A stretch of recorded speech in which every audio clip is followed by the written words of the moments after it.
Well guys, for Russians it's not a good day at all, especially in Toretsk direction. Just look at this massive Ukrainian counterattack there. Well, even before Ukraine was quite successful in Toretsk, taking more ground, expanding gray areas, but here with this massive assault, well, something is going on a full scale. Also, Ukraine has one more vector in this direction. And you may see how many of the drone signs are there, and Ukraine is using the drones also for attacking missions, which is absolutely crazy, and I would say something new, because before Ukraine assaulted mostly with infantry fighting vehicles, tanks and infantry forces themselves. As for the military map reviews, I take the data from the Maiko Center 3 analytic. He does a fantastic job reviewing all of the drone images and GoPro camera videos, everything basically which is coming from the front lines, like the real evidence. So by clicking on any sort of this symbol, you may have the original information, so confirmation from different of the sources.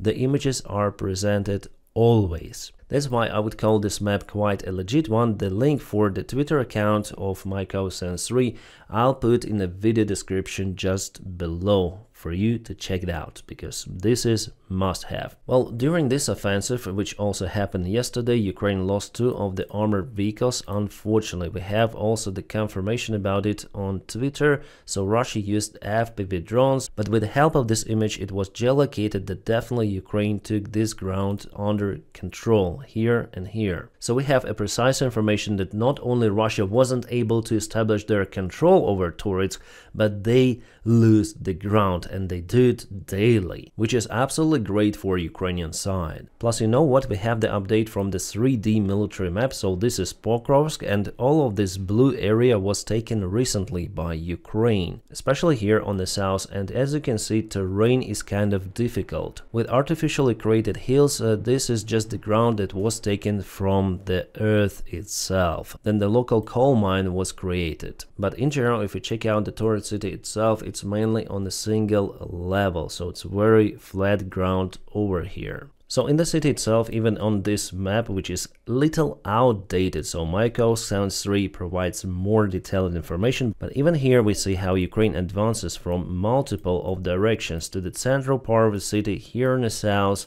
here as well, here on the northeast part too. So multiple of the attack vectors registered out there. Ukraine still can break initiative of the Russian army on the east.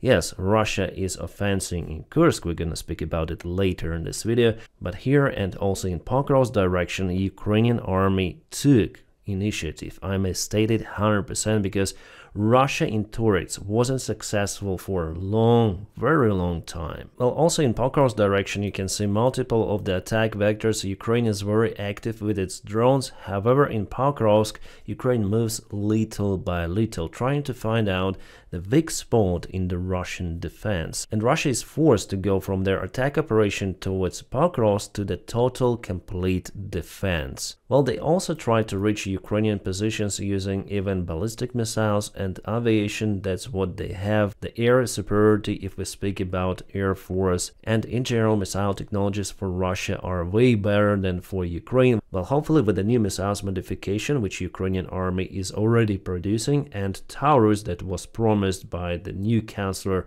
Merz, Ukraine will have more opportunities to respond towards the Russian side in the same or similar way. And about the Kursk region, well, as you can see clearly, billions and millions of Ukrainian soldiers are being encircled by the Russian forces, and that's why Donald Trump asked Putin to spare their lives or release them or whatever he mentioned that, but there is no risk of encirclement of Ukrainian armies. Still, Ukraine controls this whole area, like the border between Russia and Ukraine, and little by little withdrawing the forces from the Kursk region of Russia. So for now, no any risk of encirclement. And yes, I have the information that Russia tries to go from Basivka. They want also to attack from this direction. Probably I should use the different color here. No, not this one. This one, a red one. So Russia tries to attack from both of the sides, but they cannot do it. All of their attempts are just, for now, useless. And here, this territory, well, it's kind of calm more or less there. Yeah, there was the fight with mutual losses from both of the sides. Ukraine lost armored vehicles, Russia too. Russia used some of the missiles there, but in general, this front line is not moving at all. And for now, the fight is going on for Golivka village, and Oleshna village is still under Ukrainian control. It's the big hub for resupplyment of the Ukrainian armed groups in this area for them to hold the defense. So not let Russians to go very fast into this area, because they might attack from different sides, causing some of the local encirclements of Ukrainian armed soldiers. And definitely, unfortunately, it happened like that in several of the directions, but Ukraine lost just few of the soldiers compared to the Ukrainian defense operations which were happening before during the massive Russian fast attack in Avdiivka, for example. A Kursk operation has much less losses. And I'm sure that withdrawal of the Ukrainian army from Kursk Oblast was a proper decision taken by Ukrainian political and military command. My friends, by the way, if you want to support the job that I do here on YouTube, you are very welcome to join me on Patreon. The link for my Patreon page you may find just in the video description below. Thank you so much for supporting my motivation, especially when YouTube cancels monetization.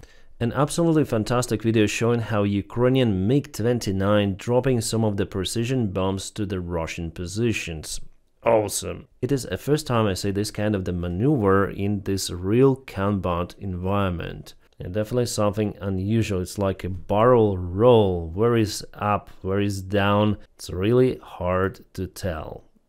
Alright guys, and now let's speak about the news that were around for a very long time. I mean the news about the deployment of the Western peacekeeping mission of 10,000 troops in Ukraine. Well, what to begin with? I think that it's just not the useless talks in general, but this mission itself shouldn't be counted as security guarantee for Ukraine, and let me tell you why. Well, first of all, France, United Kingdom and some other countries are looking to deploy their forces somewhere in Kiev, maybe in Odessa, in Lviv, in the areas which are really far away from the front lines. And definitely Macron, in his speeches, he stated that French forces will never go to the active battle on the front lines. And here I have the question, what is the purpose to deploy those forces? To drink a tasty coffee in Lviv? Yes, sometimes it could be even better than in Paris. Like, what's the option to keep those forces far away from the front lines? Like, what would they do in case Russia strikes Ukraine once again, like full-scale attack? Let's assume that there is a ceasefire for 30 days at least, no shooting on the front lines, peacekeeping forces have been deployed to Ukraine, to those major cities, as officials, Western officials say. So Russia goes here, they violate everything, they move more forces here and here. So would those peacekeeping forces receive the command to act like actively against the advancement of the Russian forces?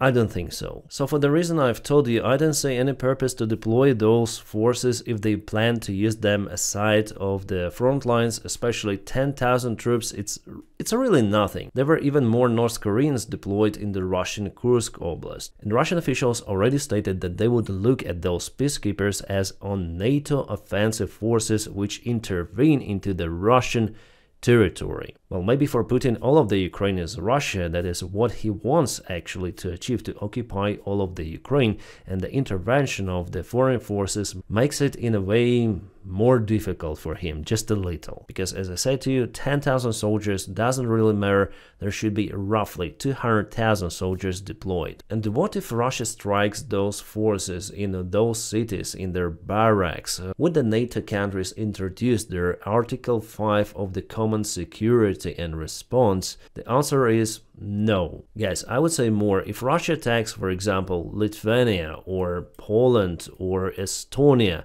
the fifth article wouldn't be introduced. Well, at least by the United States of America under Donald Trump's presidency. And here we are speaking about some soldiers on the other territory, not even a NATO member country. So based on this weak reaction of the Western politicians, which we witnessed together with you throughout all of those 3 years, it is understandable that there will be no prompt response on Russia if they attack those peacekeeping forces. Well, at least guys, it's my opinion based on the previous experience. The only good thing I see in deployment of those forces in those different cities of Ukraine as promised is that our Western ally will try to introduce the no-fly area, no-fly zone in Ukrainian skies, using their own military jets even. Well, at least British Prime Minister Starmer told about it. Plus, they might reinforce the Ukrainian air defense because, you know, Russia strikes Ukrainian cities almost every night. Not almost, but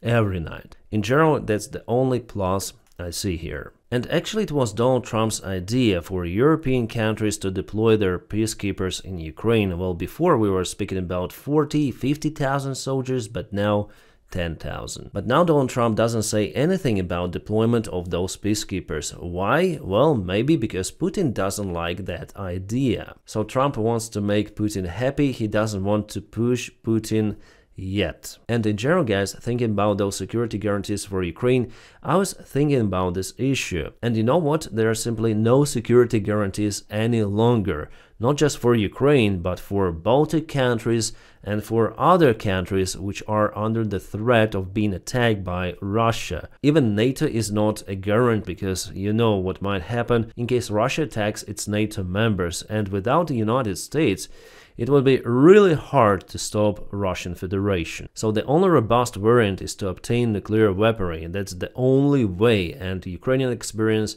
absolutely shows that. And we know already that Poland asked the United States to deploy its nuclear arsenal in Poland to protect its NATO ally against imperial greed of the Russian Federation. That's what Duda said. But Vice President of the United States, J.D. Vance, by the way, some people say that we are look-alike, maybe a little. So he said that he is confident that Trump wouldn't support sending nukes further east to Europe, so to Poland too, because it's the Eastern European country. Here we have the response from the United States, official one. They all say that Europe should take care about themselves. The United States will not support Europe in case escalation from Russian side. And we want some of the guarantees from Trump? Guys, it's just not possible. Even for Europe, it is very difficult or also not possible. So Europe absolutely should unite more. It should develop its own military to create its own European Union army. However, I think that it could be too late. Europe was in relaxed mode for a long time. Plus Europe compared to the United States, well, it's not that united. Because how can you unite Orban's Hungary and Macron's France? No, they live in totally different universes, not even planets. So maybe as a variant, and I'm sure that leaders already speak about it,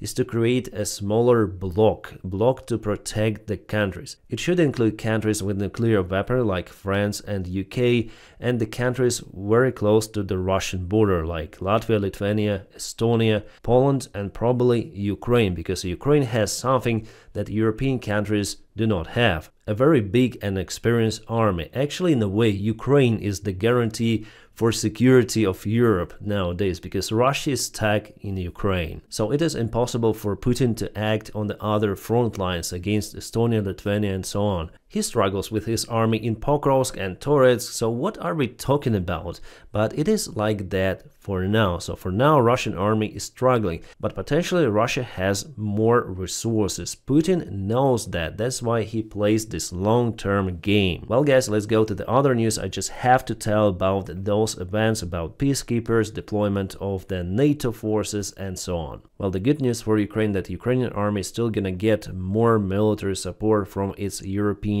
allies. French President Macron stated that Ukraine may receive more of the Mirage 2000 fighter jets. Those could be delivered not from France, but from the third country, so coalition in operation. But someone has problems with its fighter jets. I mean, United States of America and their F-35 program. F-35 was bestseller and still is. Many orders from Europe and not only. Well, I've told you in my last video about Portugal, which now examines their F-35 program, whether they should order those because United States of America, or it's better to say Donald Trump, may switch them off at any moment. So Canada decided to do the same, to review the F-35 program. This is crazy, guys. This program is under the huge risk now to be even implemented in many of the countries. And everything of that is happening just because of the ambitions of Donald Trump. He wants to make United States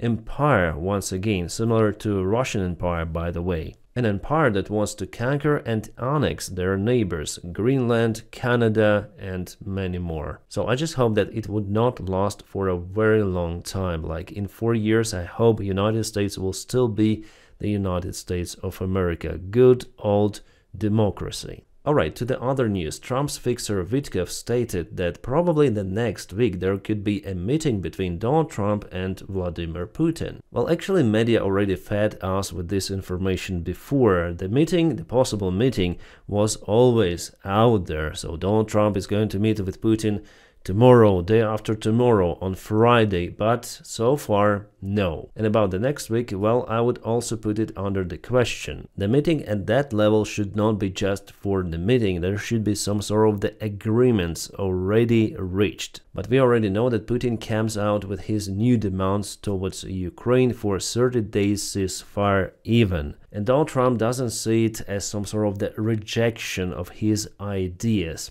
yet. Putin advisor Ushakov once again stated that they see the proposal for the 30 days ceasefire as just a break for Ukrainian army to rearm. So once again we have the confirmation from the Russian side that they're not willing to cease fire. And for me, I guess for you too, it was understandable from the very beginning. And by the way, yesterday Donald Trump already tried himself as some sort of the supreme commander of the United States Armed Forces. Definitely he really is, since he is a president. So he ordered the strike on Yemeni Houthis. For that, United States used their Tomahawk cruise missiles. They've launched those from the ships, and also they used the FA-18 fighter jets. Well, those operations were conducted in a similar way under the previous White House administration. There was the coalition which launched the aerostrikes on Yemeni Houthis, because Houthis disturb supplies coming through the Red Sea. And it is a very crucial area for the international trade, so something should be done with Houthis. But what's the difference between Biden's approach and Donald Trump?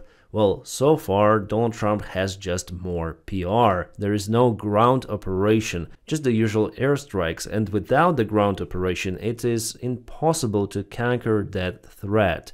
Yes, it's the reality. There was also the misinformation shared that Houthis targeted some sort of the air carrier of the United States Army. Well, it is total fake. They haven't done it, and this fake information circulates on Twitter. That's it. And here's just for love from Donald Trump. I just won the golf club championship, probably my last at Trump's International Golf Club. So he won the championship of his own golf club. Okay, such a great honor, the awards, dinner tonight at the club, blah blah blah. And here we have the video of how it happened. So this is Donald Trump. Like Tiger Woods. Action. Oh, shanked it. Oh my god, I got that on video. Well, I guess that the rest of the players just lost their balls, and that's how Donald Trump won this championship. My friends, there were also some other news that are secondary, and maybe I'm gonna speak about them partially in tomorrow's video. Now guys, tell me about this mic. Yes, I recently got obsessed about different mics. I ordered some, and I'm trying to experiment to use them on my channel to reach the good audio quality. Like, it was more or less good before, but I want to try something else, so maybe you can tell me how is the sound today. Was it better? Was it worse? So tell me in the comment section just below. For example, this one is the same as Charlie Penguin Zero Moist Critical uses for his YouTube channel for 12 years already. It is 80-20-20. So yes, I'm obsessed with that, with audio, so tell me if you like it or not. And as usual, I wish you all a peaceful sky wherever you are, and have a great time.